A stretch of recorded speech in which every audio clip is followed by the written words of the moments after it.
on the red. Just reiterating the point na yung Roger na kanina pa natin binibuild up, nawala kagad. Parang standardized na talaga ang mga bans ngayon. Yung first two bans ng red at blue, parati makikita natin isang assassin plus Roger. Tapos yung kabila naman, Chip, tsaka Zushin or Zask. Parang ganun parati ang ating nakikita at hindi na bago sa ating mga veteranong coaches dito ang bans na yun. Tapos, pasukan mo pa ng Flex, Ban Ruby, Ban Ling, and the choice of the Ban Hylos. So ngayon, mukhang inisip ni Coach Panda, maybe worth it hanapin yung Ling Ruby trade. I think at some point in time, ayaw na rin problemahin ni Coach Panda yung Hylos na para magkaaroon ng carry sa kupunan ng Falcons AP Bren because we've seen it a while ago. Maybe give us some time to study it first.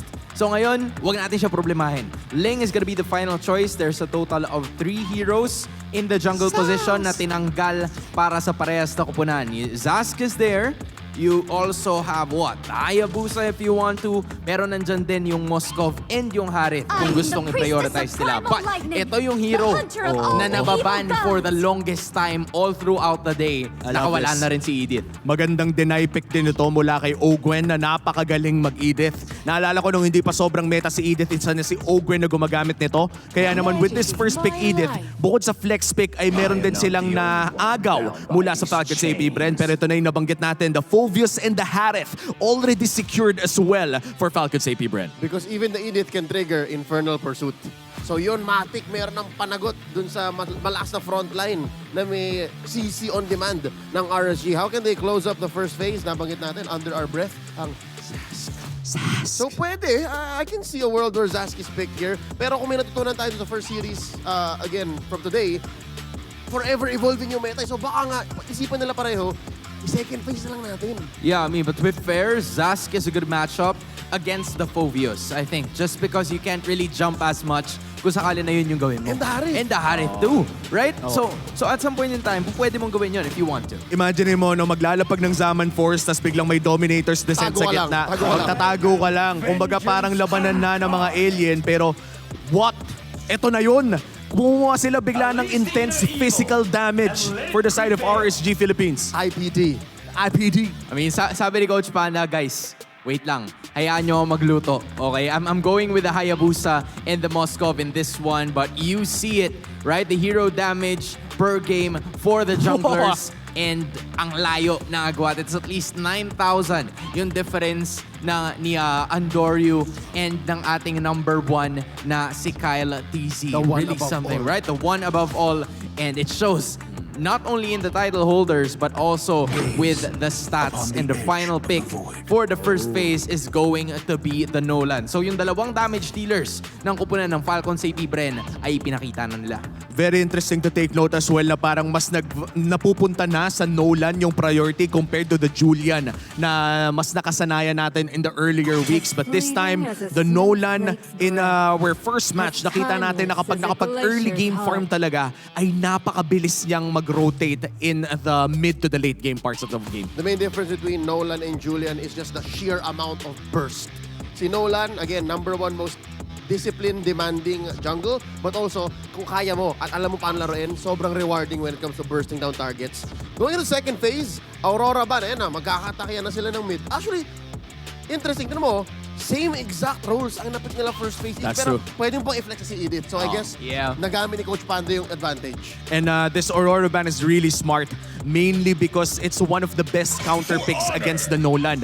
Ang problema kasi when you're playing the Nolan against an Aurora, bukod sa may Pride of Ice passive na magbibigay ng additional time sa Aurora, yung range ng mga abilities mo, saktong-sakto, kapag nag-fracture na, mas malaki pa yung chance na ma-freeze ka ng kanyang second skill at pati na rin ang kanyang ultimate na Frigid Glacier. And not only that, you also get to see a lot more flexibility from that Edith as well. Kasi just like what the panelists have mentioned, hindi pa tayo sigurado kung saan pupunta yan compared to Falcons AP Bren, where you kinda know where each hero is going. So medyo si Coach Panda, alam na niya kagad kung ano ba yung kailangan niyang tanggalin dito para sa kupunan ng FCAP. We're just waiting for one more ban na manggagaling mula sa kupunan ng RSG Philippines, but you also have to look at the Tigreal and the Hylos. Hindi magagamit yan ni Ogwen at siya ang tinututukan ng RSG ngayon.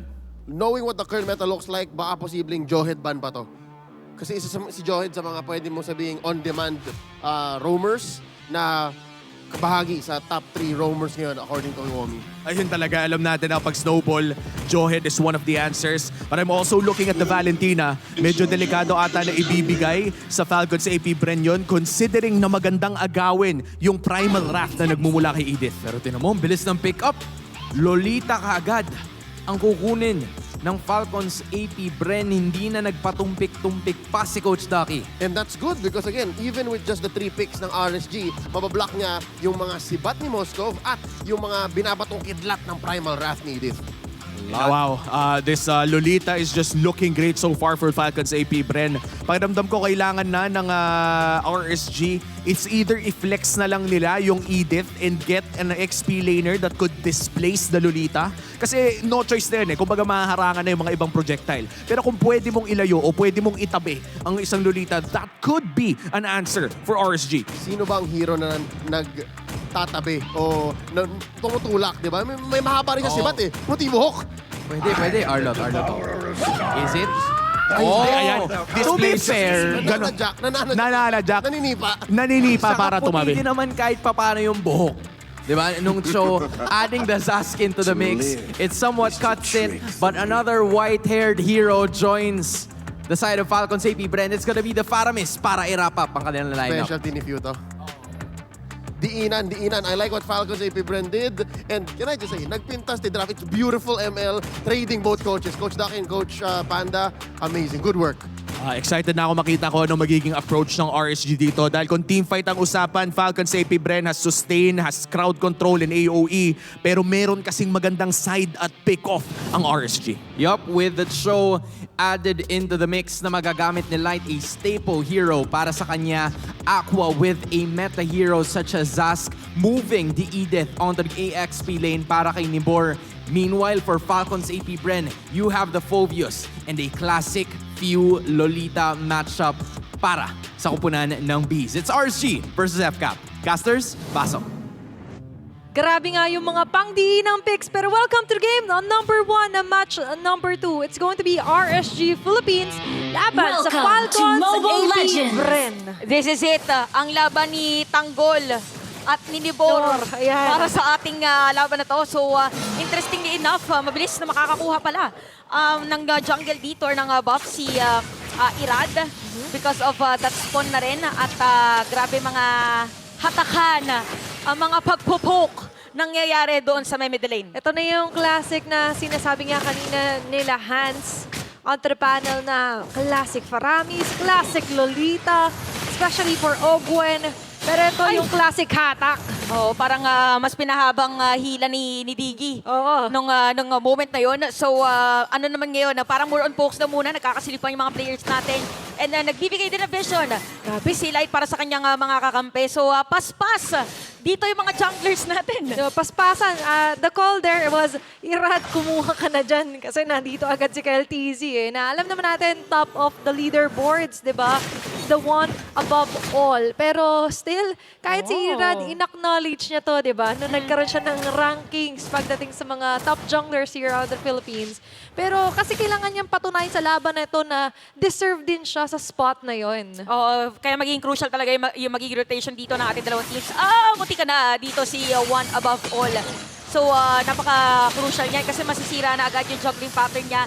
And look at that slow para dito kay Aqua. By the way, bago nangyari yung mga nangyari na to sa may middle lane, Ayan. napauwi si Kuya Nibor doon sa may top lane. Kaya mas mataas yung EXP dito ni Flap TZ. So, malaking bagay dito, especially onto the Tanggol serye niya nga, di ba? Siyempre, pag si Tanggol, matapang to eh. At si Nibor ang isa sa gusto na nga lang din paghigantihan. Pero yung Liempo na tatargetin nila dito is going to be the Turtle na maaga na nga lang din maispatan dito si Few. Ay, kamuti ka na si Few nung time na yon. So, mapipigilan nung shield dito ni Ogwen. Pero mapapauwi dito yung Faramis. So, walang added layer of sustainability para sa side ng FCAP. Pero papasok doon para kay Nibora. Magda-dash away doon si Light with a Shun Bomb. Sino nga ba makakakuha dito ng pagong? First blood para kay KTZ. At siya rin ang makakakuha dito ng Turtle. Many first na naman ang makukuha dito for the side of Falcons, AP Bren. But definitely, a very good way for them to hold on ng Aladdin. Yung sustained damage ang bibigyan ni Aqua is to try and eliminate na lang din the Titmeric spawn as fast as possible. Flicker ay agarang ding nagamit dito, Chantel. Oh, maganda sana yung zone out kanina ng RSG pero yung damage din dito ng hero ni KTZ. Yun ang ibabaw nung moment na yun. So grabe ang aksyon para dito sa ating dalawang teams. Ma-aksyon pero wala masyadong teamfight. So ito yung binabanggit natin, week 2, more on controlled aggression. Yung nakikita natin for teams na yung kanilang mga jungle is mainly an assassin user. Kahit sa mga ex-pro players dito sa MPL, pag nanonood na sa kanila, lagi nila sinasabi si Sent. Ayan, shoutout kay Boss Sent. Diba? At eto na nga ang hudyat sa pagbabalik natin dito sa game number 1. Babalik tayo sa istorya ni Nibor at ni Tanggol Flap TZ. Pero ito, pagtatanggol nila. Oh, si Ogwen na doon ang na-deliver ni Kuya Laita. Meron pang na mangyayari doon. Pero sakit ng mga Ghostbusters at masakit na rin. Dito yung pinaka-spawn ni Aqua. Yung B at D. Kasi Dominator's Descent. Pero kita mo si KTZ, susundan si Light! Ay. Ankle breaker move. Uncle Bray, sasabihin ko sana alley-oop, iba pala yun, halatang hindi nagba-basketball. Pero, ayun, napakagandang pagtakas para dito sa side ng RSG.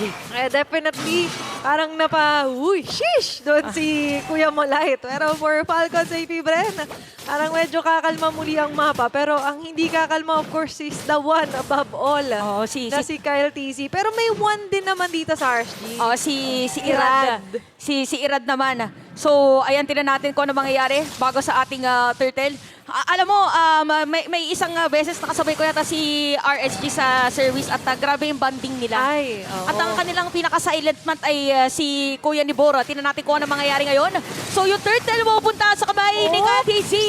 Si Ogwen walang tatamaan doon. So, disengage. Pulasan muna yung mga players natin. Tinitingnan ko maigi. Ang ganda ng graphics doon sa Lolita. No? Ramdam mo na Numinum Blast. Oo. Luminong blast! Ganun, pag may tumama, mamaya parang gano'n ang pwedeng isigaw. Pero kung sinasabi mo tahimik si Nibor, parang dito hindi siya pwede maging tahimik na lamang eh. Oh, Especially na tatawagin nga siya ni Tanggol, di ba? Siguro siya yung tipo ng player na tahimik lang, pero pagka gumalaw, Kaya siya tatawagin dito. Oo. Nibor, si Tanggol. ayan na, nanak ko, ginamit na nga doon.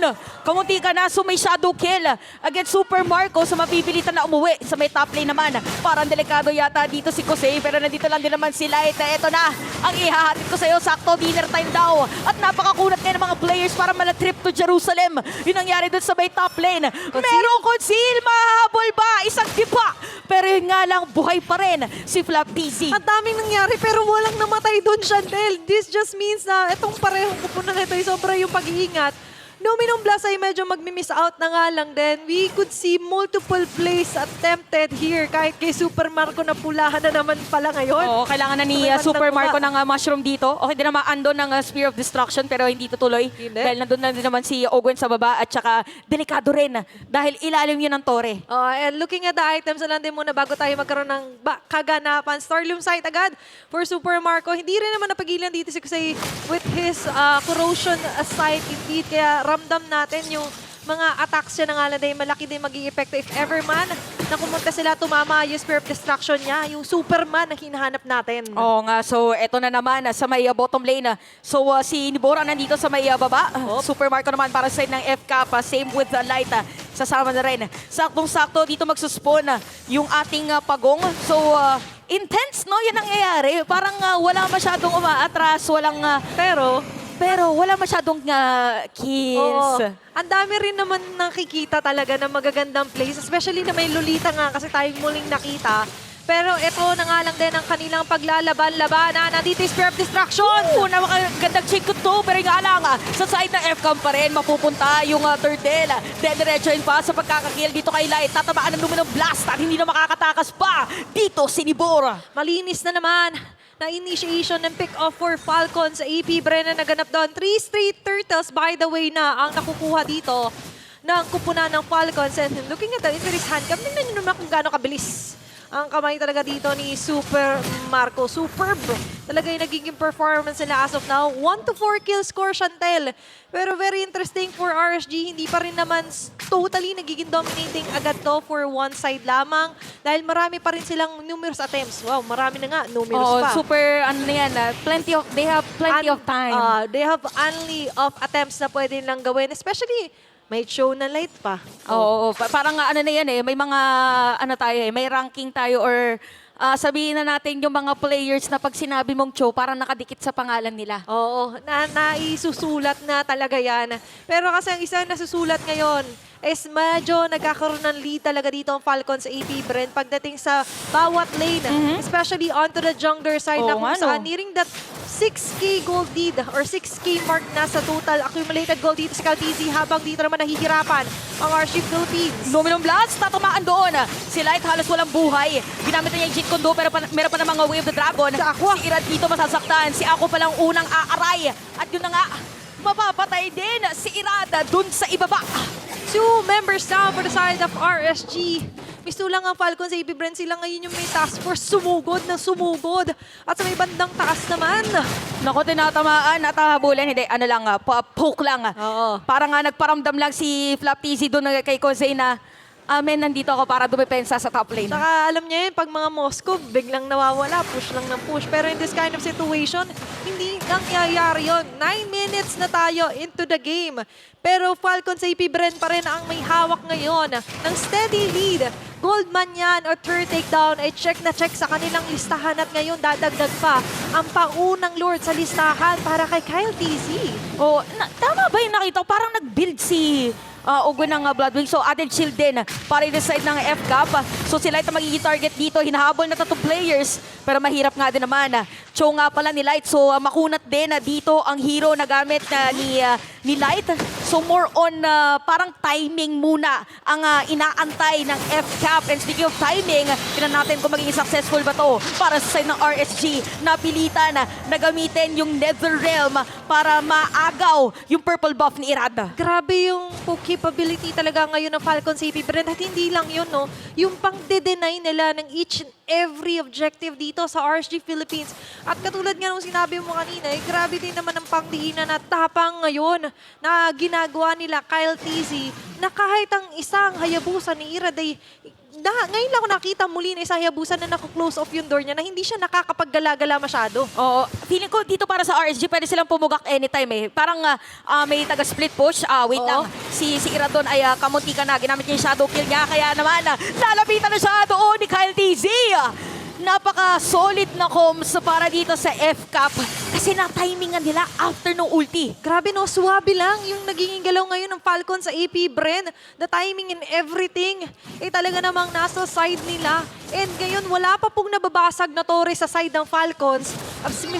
Habang dito sa RSG naman, ay tanging mga base or inhibitor turret na lang ang natitira. At hindi sila basta-basta makapagpugak gaming kasi sila ngayon yung talaga namang sinusugod. Nomino Blast, pero mapipilitan doon na gamitin yung Dominator's Crescent.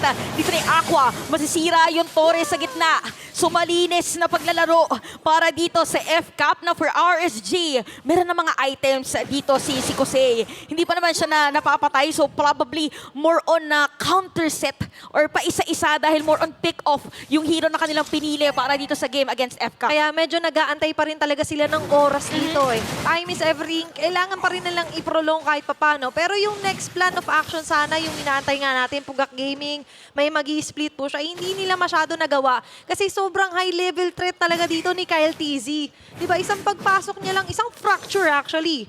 Diba? Enough na to tore down even Irad na may pantakas pa yan na partida with the Shadows. And right now, hindi rin sila makakover ng base with the Cho. Kasi napapansin natin, mabilis ding natutunaw ang isang Cho dito kahit na room yung naging role niya for this round. Pero as long as madedepensahan to ng RSG, napanood natin yung mga ilang laban kanina, pwede mabaliktad dito ng RSG, pero tinan natin kung ano yung mangyayari. So nagamit na rin yung Sentry. Napakaganda ng nasirang inhibitor turret ng FCAP is top lane kasi supposedly kung sana'y pang Pugak Gaming. Oo. So 6 seconds. Ladies and gents, para dito sa ating Lord, the biggest question na magko-contest ba ang Task Force RSG. Gustuhin man nila parang hindi nasasapat ang oras nila para tumakbo na nga lang din dito. Buhay ay hindi karera pero karera ito para sa Falcons sa AP Bren. Kasi minamadali na talaga nila itong laban na ito and as well as parang may lakad pa sila, Chantel. Kasi 12 minutes into the game, straight objectives onto their side. Diba? They want a perfect game na nga ba? At ngayon, yung perfect opportunity kung sakali may mahatak sila, that might be a go na lang din ulit. Pero magandang depensa para sa RSG. Kapit lang sa tore. Yan ang mantra ngayon ng RSG. Kapit sa tore at kapit sa cellphone. Mamaya at magkakaroon na rin sila ng items. But speaking of items, Ayan, mayroon na rin items. Blood Wings dito si Super Marco. So mas pinakunat pa mamaya yung Harit. At kahit pala last season, he's the one above all with the average Lord kills last season, si Kyle TZ. So imagine, nagiging consistent na lang talaga siya. At ngayon, speaking of Kyle TZ, sasama na nga lang din ng mga members ng Falcons AP Bren sa pagbasag ng inhibitor dito sa may bandang gitna. Buhay pa rin yung Lord Chantel. Makakadepensa pa ba dito ang RSG? Napakagandang depensa para this side ng RSG. So si Libor nakapag-build na dito ng kanilang dominance ice. So sabihin na natin na pag mas tumagal yung laban, mas mararamdaman na natin yung damage dito para kay Kose. Ala, tingnan mo naman, yung pagsalag doon ni Ogwen, doon sa mga ano ba tawag? Sibat dito ni Kusei. So mabilis na rin na nakikill yung spawn dito ni Aqua at successfully masisira na nga yata Nibor? ito rin dito sa may baba. Si Nibor na nga magiging target nila at hindi na makakatakas pa kasi nagamit na dito yung kanilang Domino Blast. Pumasok doon with a shadow kill si Irad. Pero hindi sapat yung damage nila para dumepensa ngayon. Wala nga lang mingin wave ang side ng FCAP. RSG lives another day. Pumupuso pa naman ang mga Raiders dito dahil ramdam nila na may pag-asa pa Aray! naman. May pang clear wave sila. Wag lang mapipitasan ng isa. Pero speaking of pagpitas, ito na nga na din ang paghuli kay Kusei doon sa pinakalikod si Flap TZ. Medyo napalalim. At nagamit na nga yung Nether Realm para isa sa nang tapusin dito mga players ng RSG pero lumalaban pa rin. Ako hindi napapayagan pa dahil Falcons AP